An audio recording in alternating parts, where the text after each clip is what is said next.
Bonjour à toutes et à tous, bienvenue sur Grand Lille TV, on est en direct, il est 7h30 en ce mercredi 4 octobre, un point rapide sur vos conditions de circulation avec comme d'habitude les ralentissements habituels sur la 25, la RN41, la 1, la 23, la rocade nord-ouest ou encore la 22 pour rejoindre Lille.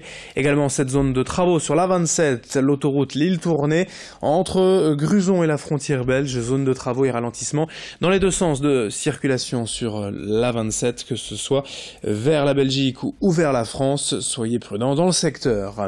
Les prévisions météo également à la une. En ce mercredi, les journées se suivent et se ressemblent cette semaine. Et de nouveau un temps sec et dégagé, du soleil, du ciel bleu, quelques perturbations nuageuses sans conséquence. Un peu de vent de retour cet après-midi dans la région, 50 km/h de vent en rafale. Les températures, elles seront stables. À Lille, on annonce jusqu'à 17 degrés pour les maximales. On en reparle bien évidemment avec les prévisions complètes après ce journal. À la une, tout d'abord, la bonne nouvelle pour le canal Seine-Nord et l'économie de la région. Ce véritable feuilleton à rebondissement depuis des années va de nouveau avancer selon le président de la République Emmanuel Macron, qui l'a annoncé hier à Amiens en déplacement dans la région. C'est d'abord son ministre de l'Action et des Comptes Publics, Gérald Darmanin, qui avait annoncé dans la presse avoir trouvé un compromis avec les élus régionaux pour le financement du dossier. Le projet du canal Seine-Nord a été d'abord mis en pause cet été par le gouvernement. Et il reste encore beaucoup de travail concernant le plan de financement précis du canal, notamment la participation de l'État. Mais cette annonce hier du ministre Gérald Darmanin et du président de la République Emmanuel Macron, c'est tout de même une satisfaction pour le président de la CCI des Hauts-de-France, Philippe Ourdin, que nous avons joint hier par téléphone. C'est plus qu'une satisfaction.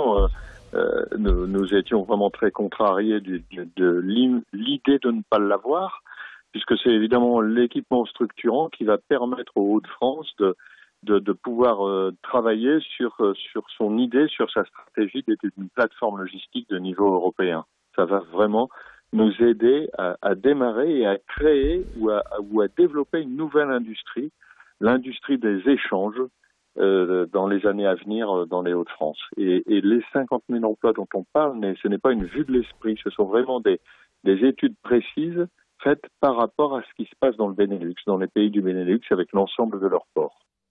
Autre actualité dans le pays en ce début du mois d'octobre, la nouvelle réglementation concernant la cigarette électronique, désormais interdite dans les lieux à usage collectif, c'est-à-dire les bureaux ou open space, un affichage d'interdiction de vapoter désormais obligatoire.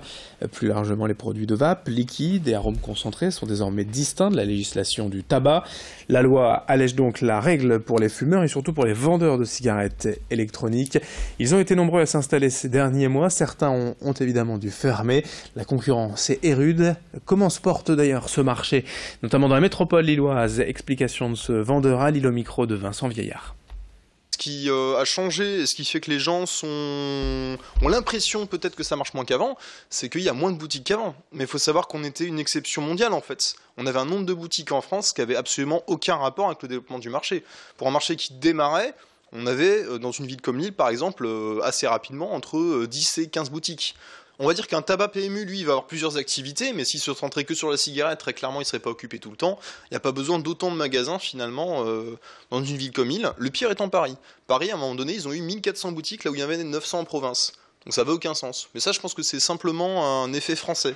À chaque fois qu'il y a, on va dire, des téléphones, tout le monde fait des téléphones, là, il y a eu la cigarette électronique, beaucoup de gens l'ont fait.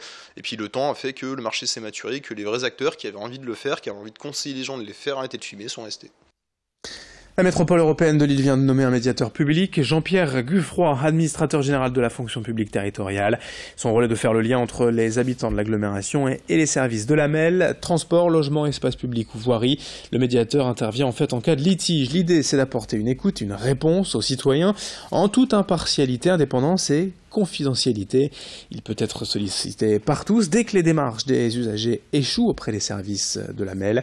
Globalement, l'objectif est de renouer le dialogue avec les services publics en facilitant les démarches et leur réussite.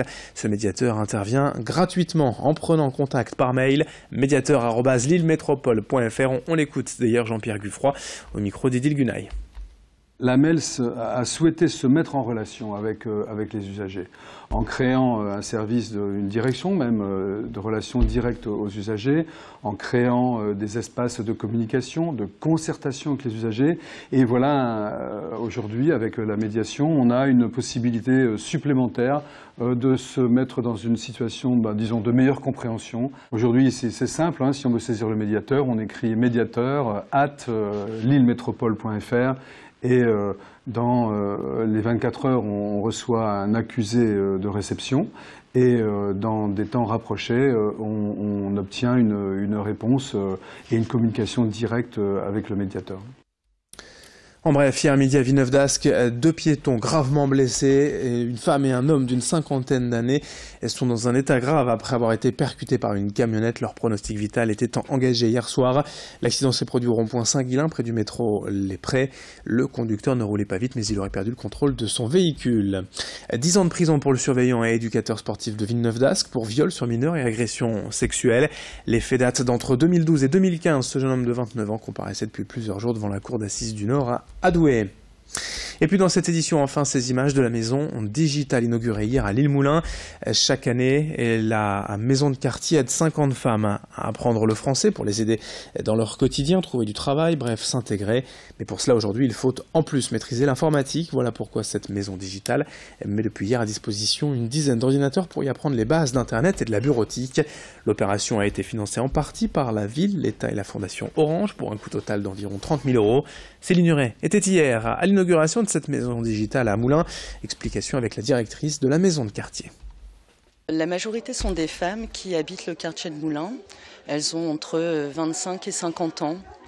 Donc elles décident aujourd'hui de reprendre un peu confiance en elles en suivant des cours de français pour pouvoir mieux accompagner leurs enfants dans la scolarité ou pour pouvoir mieux se débrouiller au quotidien et pour pouvoir aussi trouver un emploi et s'inscrire dans un parcours d'insertion professionnelle.